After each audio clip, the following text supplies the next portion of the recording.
Mr. Inel, I must ask you, coming from stand-up and then going into streaming, did you find that your skills as a stand-up helped when you moved into Twitch? Oh, definitely. When you're doing stand-up comedy, you almost have like a heightened, your personality is like heightened.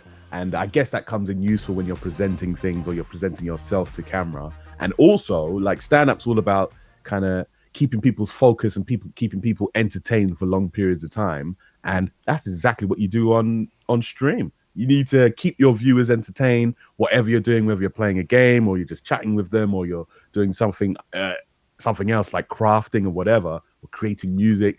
Doesn't matter. You have to keep their focus and you have to keep them engaged. Exactly the same as stand-up comedy. So there is, I suppose, an inherent like amount of like emceeing, like ringmaster kind of role, even like you're shepherding in the audience. Like, hey, settle down. Like we are. Yeah. Doing a live stream is like having a comedy gig, but people just constantly wandering in at all times. It's like, to understand a gig, people are constantly coming in and people are constantly leaving. And like your job is to keep people coming in and greet them and make them feel comfortable, but also keep people from leaving because you don't want the numbers to kind of go down. Speaking of greeting people, it's just like that. You have the greatest, like, out of everybody I've ever raided on Twitch, you have the greatest, like, welcome in your arsenal. Oh, like, every now and again, you'll hit a raid. As soon as it comes in, there's a tune, there's a ticker tape parade. There's a tune. Hey, a ticker tape parade sounds amazing. Just a costume party, just like crack out the bubbly. How important is it to you to make new viewers feel welcome, and what tips do you have for folks for hooking new viewers in when they arrive? Do you know what it is? Like, I always have like a vibe in my streams. It's like a vibe that I bring like naturally anyway, but like it's a vibe that I want people to kind of embrace and kind of understand straight away. So I don't want people to just be in and like, oh, what's this? I want people to, as soon as they come to the channel, they're like, oh, what's this? And then it's up to them at this point after the song whether they want to stay or leave. It's like, so like, I like singing. I'm always singing and humming, and like music plays like a huge part in my life. And so like if someone's gonna share their community with me and their viewers and their friends, then I want to make them feel as welcome as possible to come into my place as well. Like, I always see it as like my stream is like my home. You're coming into my home. I'm here to kind of entertain you guys. So first things first, it's like, you know, when you go to like a party or you go to like a family gathering and you haven't been there for a long time, and then you're at the front door and you press the bell and the door opens and someone says, "Hey, yeah, it's you! Oh my God, I ain't seen you in a long time." That's the vibe I want to bring. Not like open up the door, it's like, "Oh, it's you. Yeah, all right, come on in then." Anyway, where was I? Like, you don't want that. So that's how I see it. As if I'm opening up the door, everyone's there, and I'm super surprised and happy to see everybody here. That's how I like to have it. Come on in. Yeah, put your drinks on the table. Shoes off. Okay, good. Oh, right. Grab a snack. Definitely shoes off all day. In the corridor, shoes off, please. Yeah. Don't be dragging in no doo-doo into my stream. You can come on in, all right? But we've just had the carpet shampooed. So, no treads. No treads. So your passion for playing video games has led to some amazing projects and trajectories in your own career. Could you tell us a little bit about voice acting and performance capture? Because you've dabbled. You've been a dabbler. Oh, yeah, dabbled in a bit of both. I love it. I've always wanted to be involved in video games in some form. When I was younger, there was no kind of professional voice actors like voicing roles in video games. That just wasn't a thing. Like, it was just like beeps and boops, and like boop, boop, boop, boop, and you was impressed with that. You were like, wow, hear that sound when you collect a coin? Ding! Whoa, like your mind was blown. But like nowadays, I need to lie down. I need to recover from it. Whoa. Let me take the day off for a second. So what they have now, you have professional voice actors who are like contributing real life performances to these like game characters, and like I've always wanted to kind of be involved with that. And so I've been fortunate enough to work on like a whole bunch of titles, from like PC titles, Xbox titles and Switch titles, and I love it. And particularly with the voiceover work, is very very tough. It's very tough because it's very fast paced, and what would be like 100-hour RPG, you're voicing most of that in just a couple of days, and so you're having to kind of obviously with the help of with the voice director and things like that, you're having to kind of jump between emotions and scenes and states straight away, particularly if there's options for the character to kind of select different voice conversation options and things like that. And so for 1 minute you might be quite happy when you're saying a line, next thing you know, right, the next line, like it's as if this bad things happen, and then you have to completely change. And so you have to be really good at taking direction in order to kind of chop and change really quickly. And in regards to performance capture, that's like another step up. So now you've got the motion capture suit on, you've got all the bubbles and the dots, and you're standing in a volume with like hundreds of different cameras all looking at you from all over the room. And now it's a bit like theater in which you're essentially performing, and whereas there's audience everywhere. Whereas in theater you got like traditionally you got people just in front of you, and you're performing outwards. In performance capture, you have to imagine that the audience is all around you because the camera can be manipulated anywhere after the fact. And so yeah, it's really interesting to get involved in both of those. Rubber suits with ping pong balls stuck all over them. Yeah. Not sort of the most comfortable, flattering attire to sort of wiggle yourself in. However, have you nicked one in case Andy Serkis comes calling? No. And you know what? I always wanted one before I did performance capture, and then after wearing one, like you said, you don't look flattering at all. I mean, I thought I had a good body, and like I go to the gym like a couple times a week. I keep fit with my Ring Fit adventure on the Switch. But as soon as you put one of them suits on, it's like, damn, where did that fat come from? It's like, does my bum look big in this? It's all those things. It's got to be like a Herculean task to make that suit look good on anyone, really. Like, it's. But and then again, do you know what it does? It restricts your movement as well because the suits are so tight. Like, you have to keep moving, otherwise your muscles fall asleep because they're just being like constrained all the time. It's like wearing like a figure hugging outfit all over you, and so like you have to keep moving, otherwise you like do yourself an injury. So like if you've ever seen any behind the scenes of people doing motion capture performance work, they're always moving. It's because they need to kind of keep moving, otherwise I don't know what I'm doing. They don't do this, but like you get the picture, innit? Like, I mean, at least when you're diving, like those things get sort of wet in the water and you can move around, and like the drag on your body's part of everything. Whereas now it's like, so I have a 5-page monologue where I'm the villain and I've got to deliver this rousing speech to all my minions whilst doing jumping jacks. Not sure what game that would be, but I'd play it. I'd play that.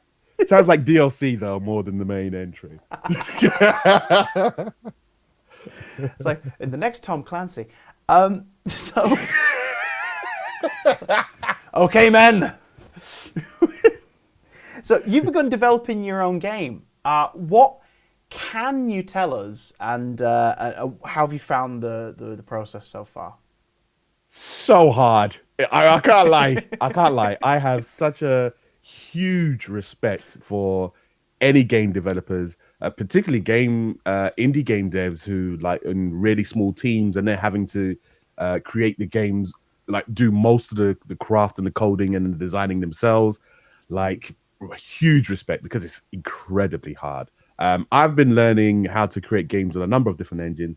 I've been using primarily Dreams on the PS4 and the PS5, which is made by Media Molecule, which is a really cool software tool to let you make your own games. I've also dabbled in a bit of Unity and Unreal Engine as well.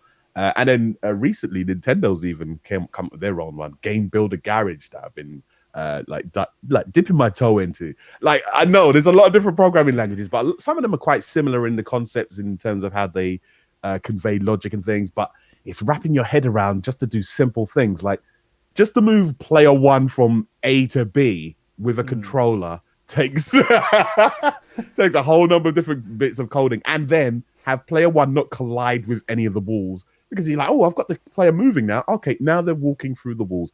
Okay, now they're falling through the floor. Okay, now this is okay now, and then it's there's so much puzzle solving and problem solving that goes into kind of designing a game. That, like, as I said, huge respect to the game devs out there. You'll never see me complain about like a game and how it's been made again. Yeah, because after attempting to make my game, which is going well so far, I've been making it for nearly 2 years now. It's nowhere near done. Like, give me another two. Hey, I'm one guy. I'm one guy. Hey, pre-order now. But at the same time, it's incredibly difficult. The one good thing is, though, the tools and the software tools that allow you to create video games, most of them are free, which is fantastic. I'll go back to when I was younger.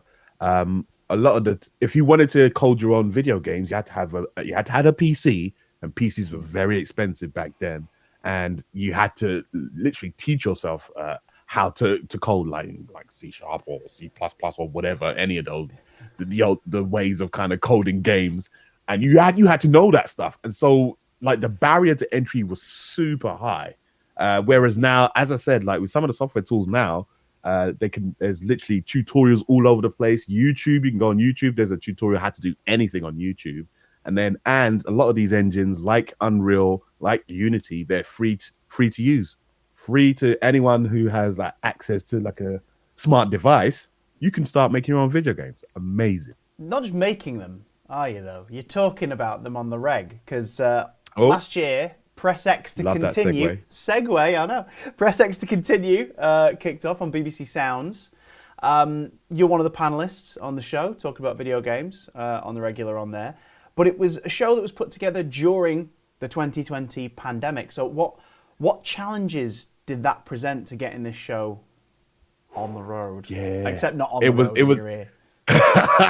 It was super tough because I've worked with Stefan Power, who is the main host of Press X to Continue before, but we'd never met. We'd worked on we've worked on the same projects before, but we'd never had a chance to meet properly. And we've wanted to kind of create like a gaming podcast for the BBC, because the BBC just didn't have one, and it was like, it'd be really cool to have one.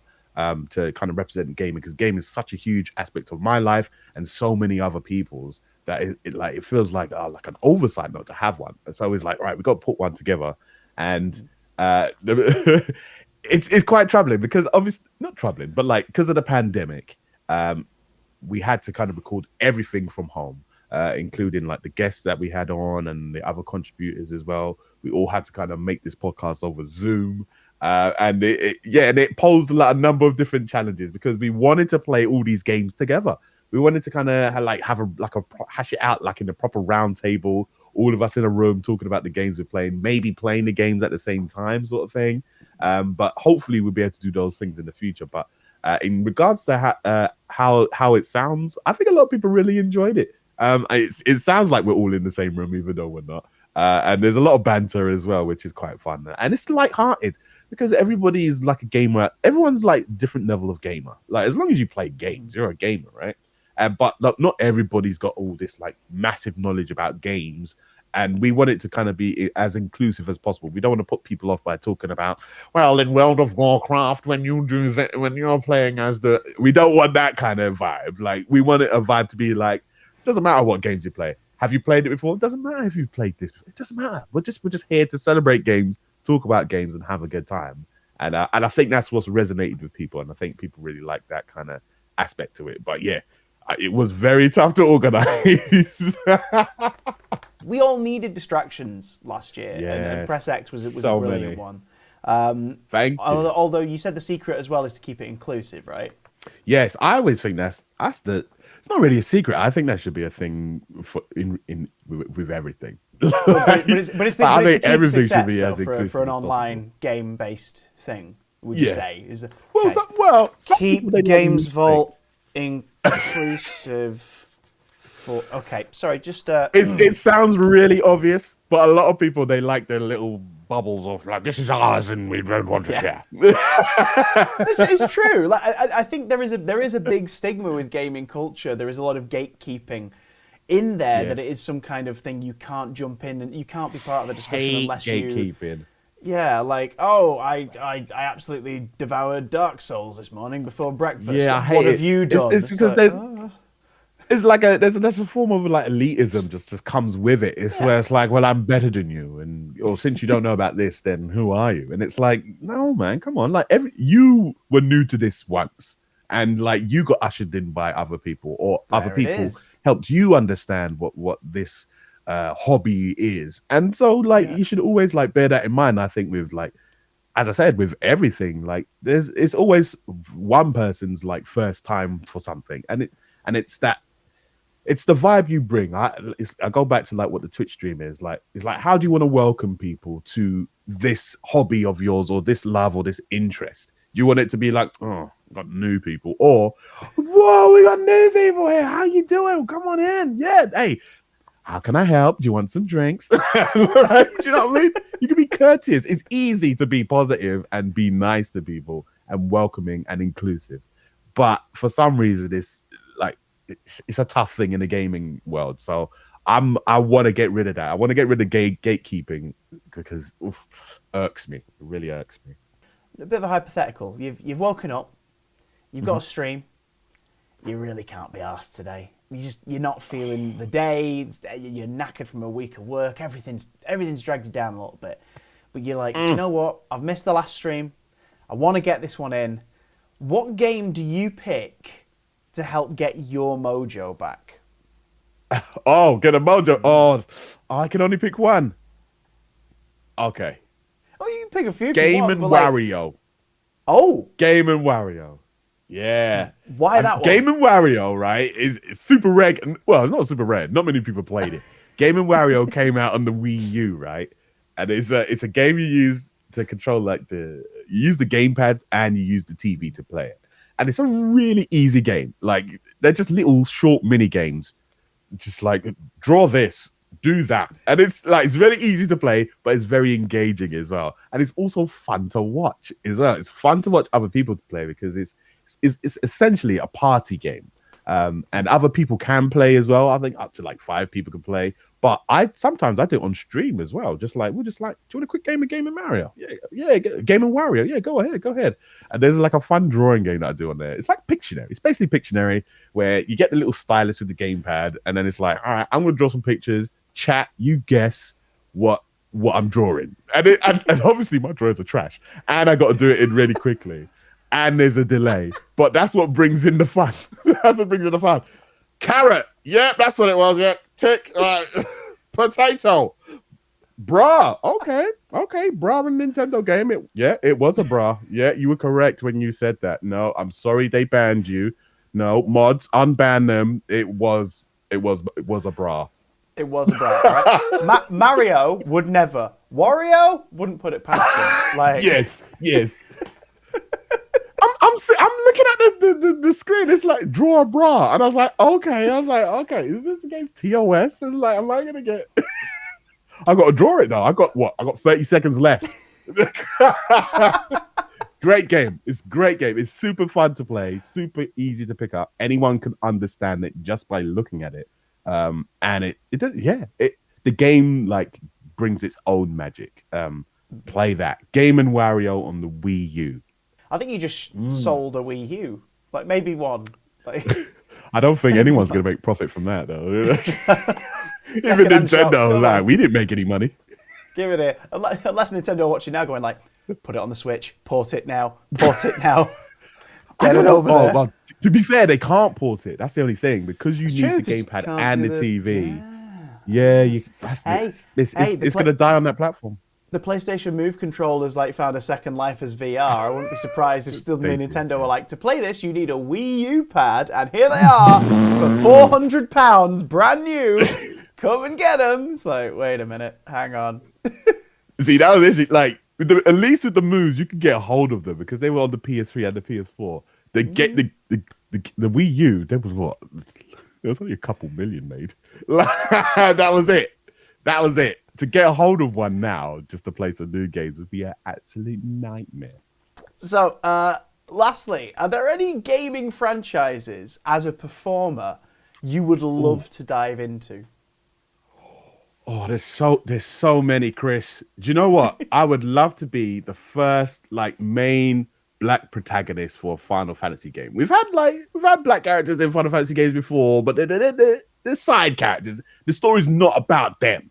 Yeah, right? I'd love to be the first, and a British one as well, because like usually with the modern translations nowadays, like the characters are usually American, so it's like everybody's all American, or the Japanese. Or if they do English, it's always old, ye olden day England, just like, and everyone talks like this.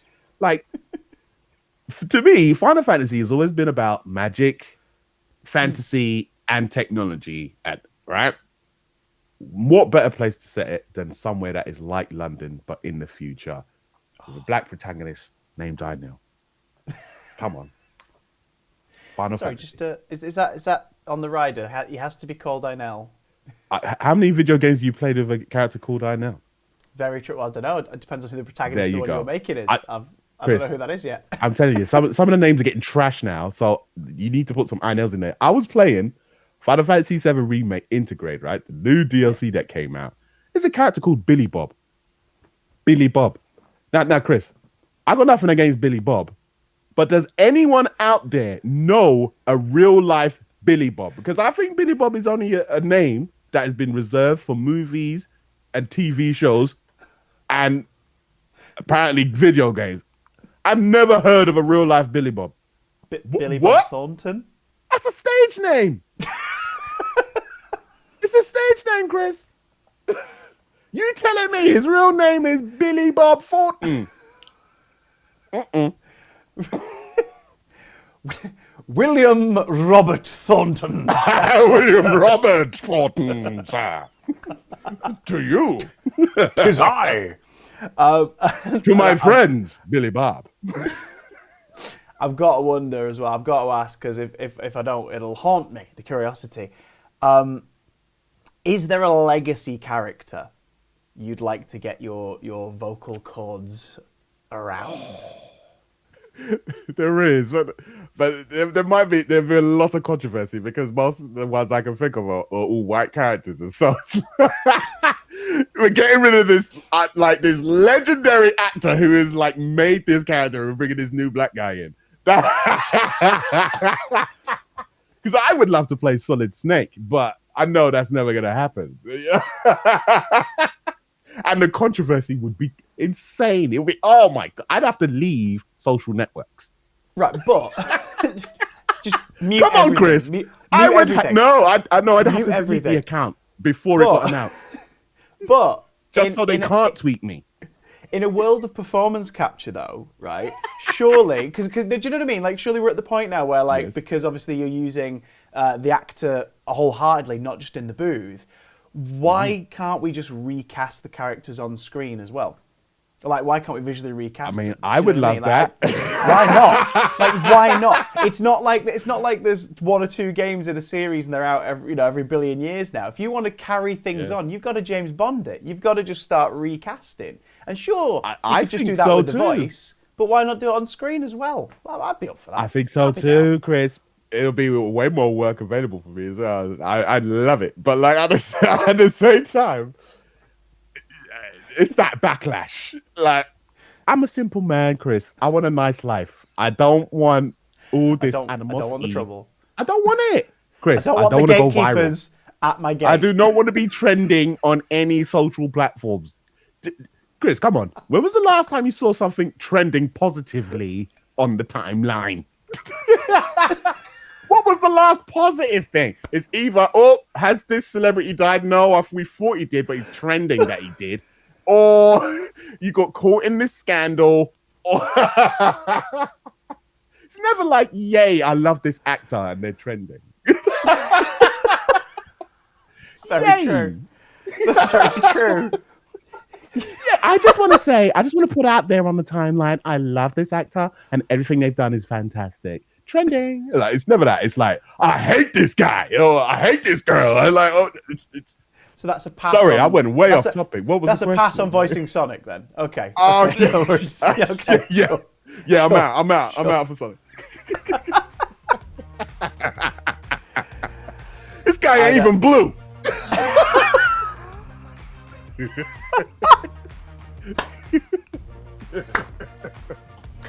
And cut.